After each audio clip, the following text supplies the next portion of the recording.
Silvio, tem um outro ponto curioso, interessante nessa história, para além aí da suposta agressão ao ministro e familiares do ministro Alexandre de Moraes, que é o seguinte: o que ele foi fazer na Itália? Parece que ele foi a um evento em Siena a convite de uma faculdade de Direito em Goiânia, é isso mesmo? É isso, Paulo. Essa história foi divulgada hoje pelo jornalista Eduardo Oineg na Band News FM. Ele foi justamente atrás da palestra, né? Que seria a palestra em Siena, né? Na universidade ali de 1240.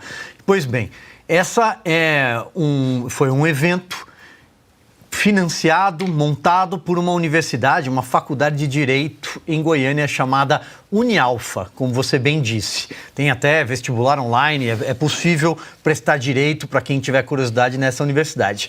E ele foi levantando quem eram os palestrantes, ele viu que a maioria esmagadora eram brasileiros, ou seja, as palestras em português, apesar de estarem na região ali, né, em Siena, na região da Toscana, e ele foi atrás de quem seriam os donos dessa universidade. E a curiosidade é que, e aí talvez a contradição que ele levanta, é porque o grupo que é dono dessa universidade é dono também de uma empresa de nome Vitamedic. E essa empresa, entre outras atividades, ela comercializa, ela fabrica ivermectina.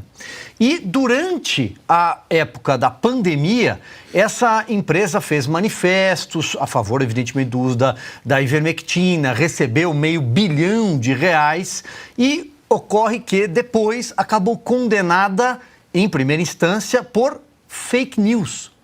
Então, a pergunta que o jornalista faz, eu acho bastante prudente, não sei se o Supremo já deu a resposta a ele, vamos aguardar, uma empresa condenada por fake news teria pago a viagem do ministro Alexandre de Moraes à Itália. Ele que é o ministro que combate as fake news e prende pessoas por isso no Brasil. Teria pago as passagens da família dele? Então vamos aguardar esta resposta. Além disso, ele iria a um evento, ele sabia que essa empresa, essa universidade, essas ligações com casos de fake news sobre a Covid, inclusive um dos donos chegou a ter o pedido de quebra de sigilos na CPI da pandemia, mas conseguiu um mandado de segurança no Supremo Tribunal Federal para não ter os sigilos quebrados dessa mesma empresa. E aí ele levanta essa contradição. Hoje a condenação está em primeira instância, mas pode ser inclusive que ela vá subindo e vá parar até, por que não, na mais alta corte do país. É uma história curiosa e acho que vale a pena, a gente trouxe aqui também para a nossa audiência, mas vamos aguardar a resposta, porque seria o ministro que combate as fake news com uma viagem financiada por uma empresa condenada por esse motivo? Augusto, claro. Então, só queria completar isso aí. Antigamente, né, Fernão, faz tanto tempo, a gente procuraria saber, por isso que eu perguntei ontem, vem cá, o que estava fazendo em Siena um homem com tanto trabalho no Brasil, pela PROA, com tantos inquéritos a resolver e tal, o que fazia? O nosso Oineg, que é um belo jornalista, foi saber, ver se a imprensa está dando isso aí. E o segundo comentário, o Barroso diz que cresceu muito o papel político do Supremo. É verdade. Quando alguém desempenha qualquer papel político, houve, e também diz, coisas que frequentemente se enquadram nos crimes contra a honra. O Fernão é de uma família que há 100 e tantos anos tem um papel político importante. O jornal Estado de São Paulo desempenhou um papel político importante, criticava duramente, sofria duras e ponto final. Ponto final, não é porque era um jornal importantíssimo que tem que ter um tratamento especial. Crime é crime. Agora não se pode. O Barroso faz diz o que quer. O Alexandre de Moraes se manifesta sobre tudo. Né? Muda de ideia, quando convém, fala sobre política, esculhamba todo mundo, manda a polícia, prende, mas não pode dizer nada. E vai saber onde é que se situa a fronteira que separa a ofensa da coisa desagradável. né? Pode haver alguma referência à calvície? Isso ofende, insulto? Como é que faz, por exemplo? É difícil traçar essa fronteira. Mas se eles sabem a diferença entre mentira e verdade, né? Eles devem saber também quem somos, de onde viemos, para onde vamos, e sabem a diferença entre insulto e coisa desagradável. Tá? A gente, se fosse num país normal, trataria isso aí como frescura. Estamos aqui tendo de discutir um negócio porque tem um ministro ofendido com coisas que meu pai cansou de ouvir e disse algumas, ou muitas, por ser político, e que os editoriais do Estadão usavam com muita elegância vernacular, que eles não têm nenhuma, mas baixava o cacete mesmo em quem merecia e ponto final, porque era uma democracia. Quando deixou de ser, aí está aí. O avô do Fernão escreveu um famoso editorial com o título Instituições em Frangalhos. Hoje você corre risco, se disser, como eu digo agora, que essa instituição está em frangalhos.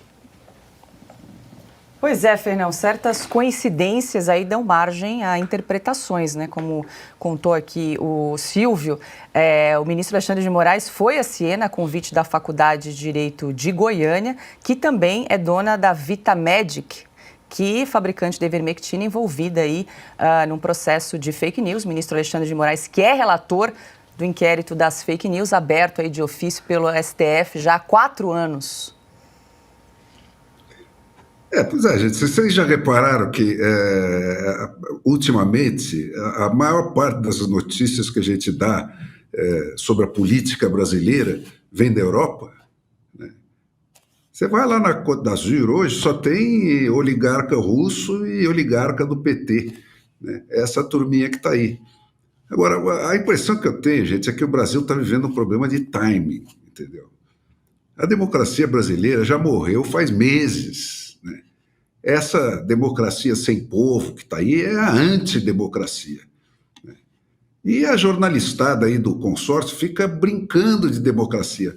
Qual vai ser a reforma ministerial, né? Quem vai se associar a qual partido político para a próxima eleição? Que reforma ministerial, cara pálida? Quem vai... qual é que vai ser a próxima operação de suborno do Congresso? É isso que é reforma ministerial? E qual é a eleição que nós vamos ter? As de verdade ou as relativas, né?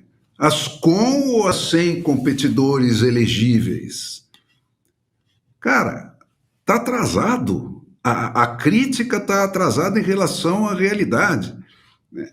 Agora mesmo nós temos esse caso aí do Barroso, né, flagrado mais uma vez como um juiz de comício, né, na véspera de virar presidente do Supremo Tribunal, né, e presidente da CNJ, né, e de repente teve um certo escândalo aí com o comício do Barroso, mas foi mais pela surpresa de ver o Rodrigo Pacheco dar algum sinal de vida, né, que ele logo tratou de abafar. Porque a verdade, gente, que todo brasileiro sabe, é que o doutor Barroso está no Supremo Tribunal Federal porque ele é um juiz de comício, né? O Edson Fachin está no Supremo Tribunal Federal porque ele é um juiz de comício. Esse era o estilo da Dilma, né? Para os de antes e para os de depois deles, o padrão é o do Lula, né?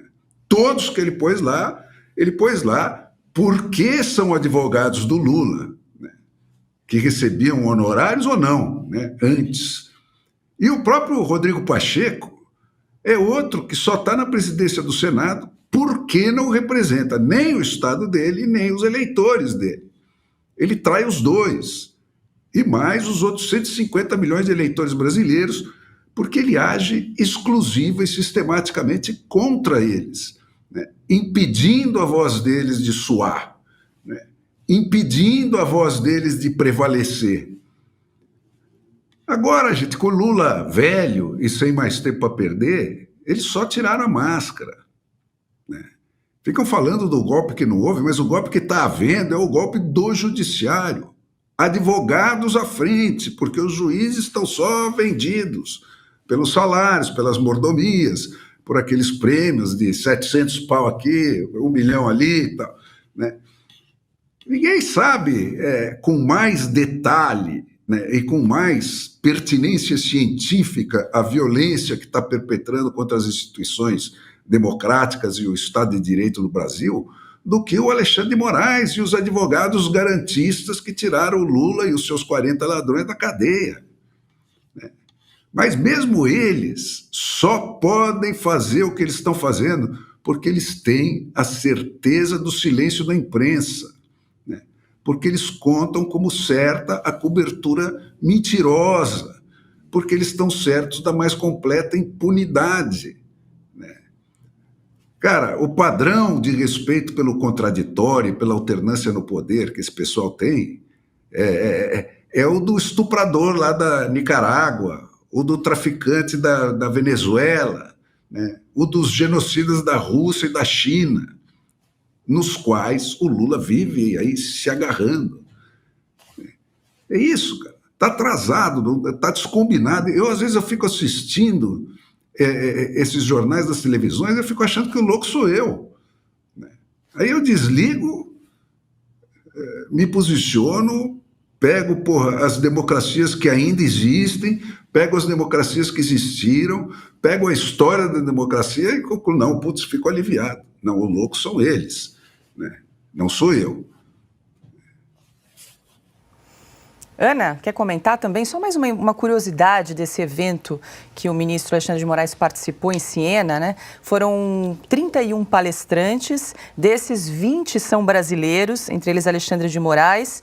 E dos 20 brasileiros, 11 são palestrantes dessa própria Unialfa, que é a Universidade de Goiânia. Eu fico me perguntando, para que fazer um evento com esse verniz internacional em Siena, levar todo mundo para lá, metade deles era brasileiro? É cidade bonita. Pois é, Paula, fazer turismo, né? Fazer turismo. Na verdade, são todos deslumbrados, né? O perdeu o mané, não a mola, foi nas ruas de Nova York. E nós estamos falando de Siena, teve também o Barroso, que, se eu não me engano, corrijam-me se eu estiver errada, o Barroso, acho que foi em Oxford ou em Portugal, não sei, dizendo, né, espalhando uma mentira, porque eles querem a volta à cédula de papel, a contagem manual na cédula de papel, né? A gente vai repetir, não adianta, a gente vai repetir, porque ninguém na velha e carcomida imprensa está, de fato, como o Fernão disse, falando o que está acontecendo. Estão fingindo jornalismo, a reforma ministerial aqui, a reforma ministerial ali, mas não falam, por exemplo, que na reforma ministerial é para deixar o Centrão feliz, é a tal da governabilidade, que agora vale, mas durante 4 anos do presidente Jair Bolsonaro, aí não, aí é conluio com o Centrão, agora virou governabilidade. Ouvimos isso hoje do vice-presidente Geraldo Alckmin. Eu não quero entrar nesse assunto, mas é importante a governabilidade, o presidente Lula vai saber o que fazer. E aí ninguém fala de Barroso, ninguém fala de Alexandre de Moraes, das inconstitucionalidades, mas o Barroso, ele espalhou uma mentira, né? Ainda bem que tínhamos ali um casal de brasileiro, né, que levantou a mão e disse, não é bem isso, não é bem isso. E eu levantei aqui também, claro, né, na nossa querida Revista Oeste, teve uma fala do Barroso também em Boston, na Brasil Conference, é uma reunião lá, né, dos endinheirados em Boston, o convescote do judiciário mais empresários, e ele disse o seguinte, abro aspas, é preciso, isso antes da eleição, né, presidencial do ano passado, é preciso não supervalorizar o inimigo, nós somos muito poderosos, nós somos a democracia, nós é que somos os poderes do bem, nós é que ajudamos a empurrar a história na direção certa. Fecho aspas para o ministro Barroso.